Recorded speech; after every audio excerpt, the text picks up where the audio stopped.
ನಮಸ್ಕಾರ ಮಲ್ಲಿಕಾರ್ಜುನ್ ಸರ್. ನಮಸ್ಕಾರ ಸರ್. ಈಗ ನಿಮಗೆ 2 ಹಿಪ್ ಜಾಯಿಂಟ್ ರಿಪ್ಲೇಸ್ಮೆಂಟ್ ಆಗಿದೆ. ಎಷ್ಟು ದಿನ ಆಯಿತು ಸರ್? ಇದು ಆಲ್ಮೋಸ್ಟ್ ಆಗಿ 5 ಮಂತ್ಸ್ ಆಗಿದೆ ಸರ್. ಬೋತ್ 2 ರಿಪ್ಲೇಸ್ ಆಗಿ 5 ಮಂತ್ಸ್ ಆಗಿದೆ ಸರ್. ಸೊ ಏನು ರೀಸನ್ ಮಾಡಿದ್ವಿ ನಾವು? ಸರ್, ನನಗೆ ಕೋವಿಡ್ ಬಂದಿತ್ತು. ನಾನು ಬೇರೆ ಕಡೆ ಎಲ್ಲ ಕನ್ಸಲ್ಟ್ ಮಾಡಿದೆ, ಒಂದು 2 to 3 ಡಾಕ್ಟರ್ಸ್ ಕನ್ಸಲ್ಟ್ ಮಾಡಿದೆ. ಬಟ್ ಅವ್ರು ಏನಂತಾನೆ ಗೊತ್ತಾಗಲಿಲ್ಲ. ಅಲ್ಲಿ ಸಜೆಸ್ಟ್ ಮಾಡಿ, ಇಲ್ಲಿ ಸಜೆಸ್ಟ್ ಮಾಡಿ 2 ಕಡೆ ಹೇಳಿದ್ರು. ಆಮೇಲೆ ಫಸ್ಟ್ ಟೈಮ್ ಆಮೇಲೆ ಇನ್ನೊಬ್ರು ನಾಗರಬಾವಿಲಿ ಒಬ್ಬರನ್ನ ಮೀಟ್ ಮಾಡಿದ್ರು. ಅವ್ರು ಏನು ಮಾಡಿದ್ರು, ಕೋಡಿ ಕಂಪ್ರೆಷನ್ ಅಂತ ಮಾಡಿದ್ರು ಸರ್. ಓಕೆ. ಆ ಕೋಡಿ ಕಂಪ್ರೆಷನ್ ವರ್ಕ್ ಆಗಲಿಲ್ಲ. ಸೊ ಫೈನಲಿ ನಾನು ಕೋಡಿ ಕಂಪ್ರೆಷನ್ ಒಂದು ಸೈಡ್ ಮಾಡಿದ್ರೆ ಇಲ್ಲ ಸರ್, ಕೋಡಿ ಕಂಪ್ರೆಷನ್ 2 ಸೈಡ್ ಮಾಡಿದ್ರಿ. ಸೊ ಕೋಡಿ ಕಂಪ್ರೆಷನ್ ಮಾಡಿ ಆಮೇಲೆ ನೋವು ಕಡಿಮೆ ಆಗಲಿಲ್ಲ. ನೋವು ಆಗ್ಲೇ ಇಲ್ಲ ಸರ್. ಅದೇನು ನನ್ನ ತಿರ್ಗಾ ನಾರ್ಮಲ್ ಸರ್, ಹಂಗೆ ವಾಕಿಂಗ್ ಹೆಂಗಿತ್ತೋ ಏನು ಚೇಂಜಸ್ ಇಲ್ಲ ಸರ್. ಸ್ವಲ್ಪನೂ ಚೇಂಜಸ್ ಇಲ್ಲ. ಆಮೇಲೆ ಕುಂಟ್ತಾ ಇದ್ರಿ, ನನ್ ನಡೆಗೆ ಆಗ್ತಿರಲಿಲ್ಲ. Without stick I not able to walk out. ಒಂದು ಸ್ಟೆಪ್ ಮೂವ್ ಮಾಡಕ್ಕಾಗ್ತಾ ಇಲ್ಲ. ಸೊ ಕೋವಿಡ್ ಅಲ್ಲಿ ಸ್ಟಿರಾಯ್ಡ್ ತಗೊಂಡಾಗಿಂದ AVN ಇದು ಅವಸ್ಕ್ಯುಲರ್ ನೆಕ್ರೋಸಿಸ್. ಸೊ ಈಗ ನಾವು ಮಾಡಿರೋ ಪ್ರೊಸೀಜರ್ ಸರ್ ಸೂಪರ್ ಆಗಿತ್ತು. ನನ್ನ ಫ್ರೆಂಡ್ ವೆಂಕಟೇಶ್ ಅಂತ ಹೇಳ್ಬಿಟ್ಟು ಅವರು ಸಜೆಸ್ಟ್ ಮಾಡಿದ್ರು. ಅವ್ರು ಸಜೆಸ್ಟ್ ಮಾಡಿದ್ಮೇಲೆ ನಾನು ಇಲ್ಲಿಗೆ ಬಂದೆ. ಇಲ್ಲಿಗೆ ಬಂದ್ಮೇಲೆ ಇನಿಷಿಯಲ್ ಫಸ್ಟ್ ಡೇ ನನಗೂ ಸ್ವಲ್ಪ ಭಯ ಇತ್ತು. ಆಮೇಲೆ ನೀವು ಅಪ್ರೋಚ್ ಮಾಡಿದ್ದು, ದ ವೇ ಯು ಟ್ರೀಟ್ ಇದೆಲ್ಲ ಮಾಡಿ ತುಂಬಾ ಇದಾದ್ರು. ಮನೇಲೆಲ್ಲ ಸಾಕಿದ್ರು, ತುಂಬಾ ಸಂತೋಷ ಇದಾದ್ರು. ಆಮೇಲೆ ಫಸ್ಟ್ ಡೇ ನಾವು ಬಂದ್ವಿ, ನೀವು ಹೇಳಿದ್ರಿ ಈವ್ನಿಂಗ್ ಹೋಗಿ ಅಡ್ಮಿಟ್ ಮಾಡ್ಕೊಳ್ಳಿ ಅಂತ ಹೇಳಿದ್ರಿ. ಹೋದ್ವಿ. ನೆಕ್ಸ್ಟ್ ಡೇ ಆಪರೇಟ್ ಮಾಡಿದ್ರು. ಅದು ಬಿಟ್ಟು ಸೆಕೆಂಡ್ ಡೇ ಇನ್ನೊಂದು ಆಪರೇಟ್ ಮಾಡಿದ್ರು. 3 days ಸ್ಟಿಕ್ ಇಟ್ಕೊಂಡು ಓಡಾಡಿದೆ ಸರ್. ಆಮೇಲೆ ಒಂದು 15 days ಸ್ವಲ್ಪ ವಾಲ್ ಸಪೋರ್ಟ್ ಇಟ್ಕೊಂಡು ಓಡಾಡ್ತಾ ಇದೆ.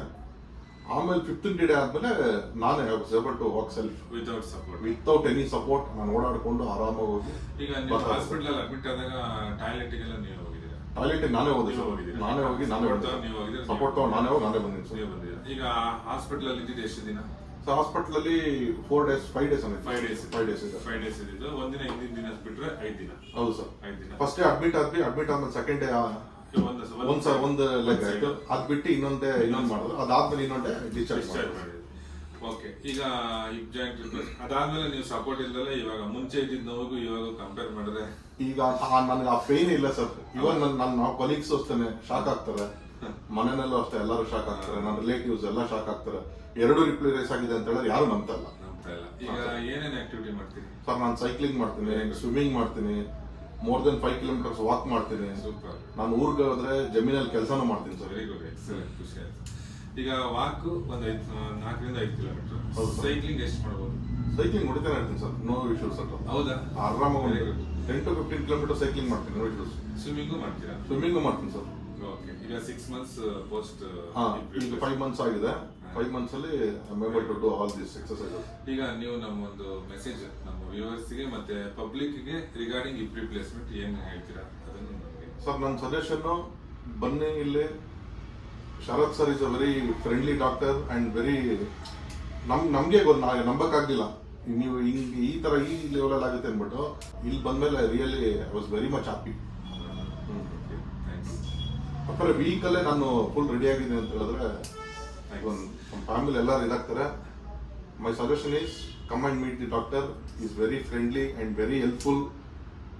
ಇವನ್ ಕಾಸ್ಟ್ ವೈಸ್ ಅಷ್ಟೇ ಸಜೆಸ್ಟ್ ಮಾಡ್ತಾರೆ. Really very much thank you very much. Really thank you very much for this support. Thank you. ಈಗ ನನಗೆ ನೀವು ಅದು ಸ್ವಿಮ್ಮಿಂಗು, ಸೈಕ್ಲಿಂಗು ಆರಾಮಾಗಿ ಏನು ಸಪೋರ್ಟ್ ಇಲ್ಲ, ಆರಾಮಾಗಿ ಕುತ್ಕೊಂತೀನಿ. ಸೂಪರ್. ಆರಾಮಾಗಿ ಕುತ್ಕೊಂತೀನಿ.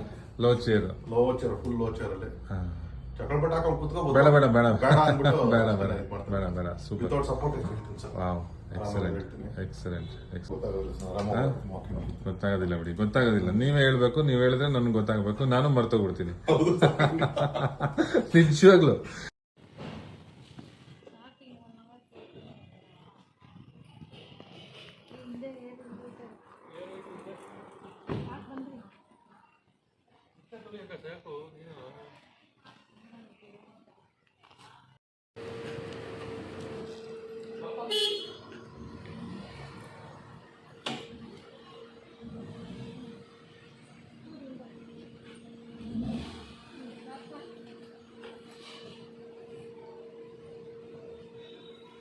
ಪರವಾಗಿಲ್ಲ, ಮತ್ತೆ ತುಳಿತಾರಪ್ಪ ಅಲ್ಲಿ.